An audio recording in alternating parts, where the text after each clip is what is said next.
اعوذ باللہ من الشیطان الرجیم بسم اللہ الرحمن الرحیم نحمدہ ونصلی علی رسولہ الکریم۔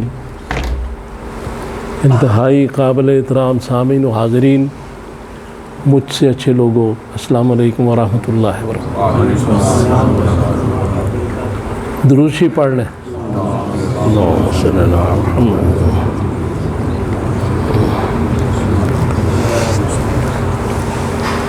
قرآن پاک کے شروع میں سورہ بقرہ میں ارشاد ہے، بسم اللہ الرحمن الرحیم، الف لام میم ذالک الکتاب لا ریب فیہ ھدی للمتقین الذین یؤمنون بالغیب ویقیمون الصلاۃ وَمِمَّا رَزَقْنَاهُمْ يُنْفِقُونَ۔ بالکل شروع میں یہ ارشاد کر دیا گیا، الف لام میم آیات مقطعات ہیں، ان کا معنی اللہ رسول کے علاوہ کوئی نہیں جانتا۔ ذالک الکتاب، کہ وہ کتاب، شک نہ کرنا، یعنی سب سے پہلے بیت المعمور میں جو قرآن نازل ہوا، پھر اس کے بعد آہستہ آہستہ جب بھی اللہ نے چاہا رسول اللہ صلی اللہ علیہ وسلم پہ قلب اطہر پہ وہاں سے نازل ہوتا گیا، لوگوں نے لکھنا شروع کر دیا۔ تو یہاں یہ بات کی گئی ہے کہ شاید شک یہ نہ ہو کہ وہ کتاب کوئی اور ہے اور یہ کتاب جو اب لکھی جا رہی کوئی اور ہے، تو اس لیے کہا ہے ذالک الکتاب لا ریب فیہ، وہی کتاب ہے یہ، اور اس میں شک نہ کرنا، یہ نہ سمجھنا یہ وہی ہے جو بیت المعمور میں تھی، وہی کتاب ہے، اس کا ایک ایک حرف، اس کی ایک ایک آیت جو رسول اللہ صلی اللہ علیہ وسلم کے زبان اطہر سے آئی ہے وہ وہی ہے، اسی طرح ہے۔ نہ ان آیات میں شک کرنا، نہ اس میں جو واقعات ہیں ان میں شک کرنا، اس کی کسی بات میں قرآن میں شک نہ کرنا، یہ وہی کتاب ہے۔ اور پھر آگے کہا گیا ھدی للمتقین، اور یہ ہدایت ہے ان کے لیے جو اللہ سے ڈرتے ہیں۔ جو ہدایت کا طالب ہوگا ہدایت تو اسے ملے گی نا، یہدی الی ما ینیب، کہ ہدایت اسے دی جاتی ہے جو اللہ کی طرف رجوع کرے، جو طالب ہوگا کسی چیز کا اسی کو ملے گی۔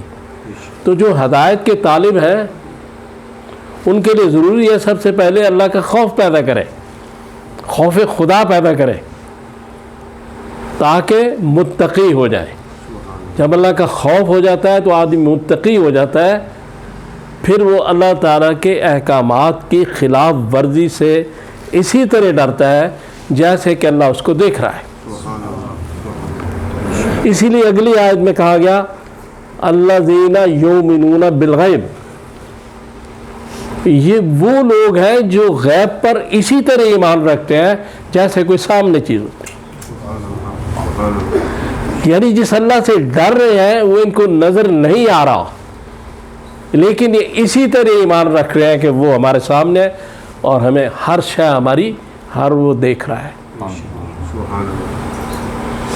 وَيُقِيمُونَ الصَّلَاةَ وَمِمَّا رَزَقْنَاهُمْ يُنْفِقُونَ، اور یہ نماز میں باقاعدگی اختیار کرتے ہیں، باقاعدہ نماز پڑھتے ہیں، اقیم الصلاۃ پہ قائم ہے، یعنی کبھی پڑھ لی کبھی چھوڑ دی، کبھی 2 کبھی 3، باقاعدہ یہ لوگ نماز پڑھتے ہیں، اور پھر اس کے بعد یہ زکوٰۃ دیتے ہیں، وَمِمَّا رَزَقْنَاهُمْ يُنْفِقُونَ، جو ہم نے ان کو رزق دیا ہے اس میں سے آگے سے یہ غریب اور مسکین لوگوں کی امداد کرتے ہیں زکوٰۃ کے ذریعے۔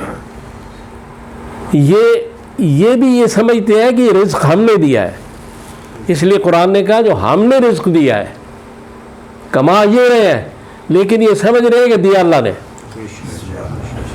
تو جو ہم نے رزق دیا ہے اس کو آگے یہ غریبوں مسکینوں محتاجوں میں تقسیم کر رہے ہیں۔ یہ جو آیات ہے انہی میں پورا اسلام اللہ نے بیان کر دیا۔ سب سے پہلے شک کو نیگیٹو قرار دیا گیا، شک کی نفی کی گئی۔ اس کے بعد تقوی کی بات کی گئی۔ تقوی جو ہے وہ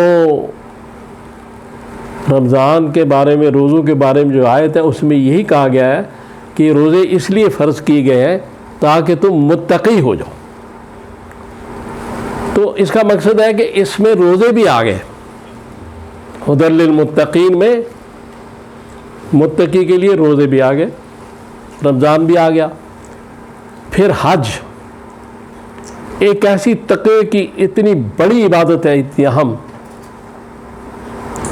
کہ جن چیزوں کے احکامات پہلے دیے گئے انہی چیزوں کو وہاں روک دیا گیا۔ یعنی مغرب کے وقت حضور صلی اللہ علیہ وسلم کہتے تھے کہ اس نماز میں جلدی کرو مغرب میں، لیکن عرفات میں مغرب کے وقت رسول فرما رہے ہیں کہ نماز ہم مزدلفہ میں عشاء کے ساتھ پڑھیں گے، آج تاخیر ہوگی۔ یعنی جس کا حکم دیا گیا اسی حکم کے خلاف بات کی جا رہی ہے۔ اسی کو جو مانتا ہے وہی متقی ہوتا ہے۔ حج تقوی کی عبادت ہے۔ ناخن کاٹنا، 8 دن بعد ضرور ناخن کاٹو، جمعے والے دن، ساری باتیں کی گئی، لیکن حج میں ناخن نہیں کاٹنے، حج میں خوشبو نہیں لگانی۔ جو احکامات دیے گئے ہیں ان کو ریورس کر دیا گیا، اور یہی تقوی ہے کہ وہ کہے آگے جاؤ تو آگے جاؤ، وہ کہے پیچھے آ جاؤ تو پیچھے آ جاؤ۔ اسی کو تقوی کہتے ہیں۔ لہذا حج جو ہے وہ بھی تقوی اسی میں آ گیا، ہدی للمتقین، اسی میں روزے آ گئے، اور آگے نماز کا ذکر کر دیا، آگے زکوٰۃ کا ذکر کر دیا۔ انہی آیات میں پورے اسلام کو اللہ تعالیٰ نے پیش کر دیا، اور باقی جزیات اور تفصیلات پورے 30 سپاروں میں بیان کر دی گئی۔ لیکن یہاں یہ ایک بہت قابل غور اہم بات ہے کہ یہاں کہا گیا کہ شک سے اس کی ابتدا کی گئی کہ شک نہ کرنا۔ شک ایک نیگیٹو فورس ہے، شیطان کی طرف سے ہوتی ہے۔ شیطان نے سب سے پہلے اللہ کے حکم پہ شک کیا تھا، اس لیے سجدہ نہیں کیا تھا۔ یہ شک تھا کہ میں اس سے بہتر ہوں، اور فرشتے یقین کی حالت میں سجدے میں گر گئے تھے۔ لہذا شک ایک نیگیٹو قوت ہے، یقین ایک پازیٹو قوت ہے۔ اسی کا جھگڑا شروع سے چلا آ رہا ہے۔ جو شک میں پڑ گیا اللہ اور رسول کے احکامات کے بارے میں، دین کے بارے میں، وہ شیطان کا پجاری، اور جو یقین پہ آ گیا وہ اللہ کا پجاری۔ یہ جنگ شک اور یقین کی ہے، اس لیے اس دین پر چلنا ہمیں تو یقین کے ساتھ چلنا ہے۔ اللہ رسول کی بات کو اس یقین کے ساتھ ماننا ہے کہ بالکل 100% ہی نہیں، 200 500 1000% یہ بات درست ہے۔ اس بات کو سمجھنا ہے، کیونکہ شک جو ہے نا یہ انسان کو بہت بڑے نقصان پہنچاتا ہے۔ کسی خاوند کا بیوی پہ شک ہو جائے گھر تباہ ہو جاتا ہے، بدگمانی، فیملی سوسائٹیز تباہ ہو جاتی ہیں، معاشرے تباہ ہو جاتے ہیں۔ اس لیے شروع میں کہا گیا کہ شک نہ کرنا، یعنی کسی کی نیت میں بھی شک نہ کرنا۔ نیت اللہ جانتا ہے، نیت ہم نہیں جانتے، لہذا کسی کی نیت کیا ہے اس پر شک نہ کرنا، اپنی طرف سے فیصلہ نہ کرنا، بلکہ حسن گمان رکھنا، اس بات پر گمان رکھنا کہ یہ بات جو ہے ٹھیک ہی ہوگی، اس کی شک نہ کرنا۔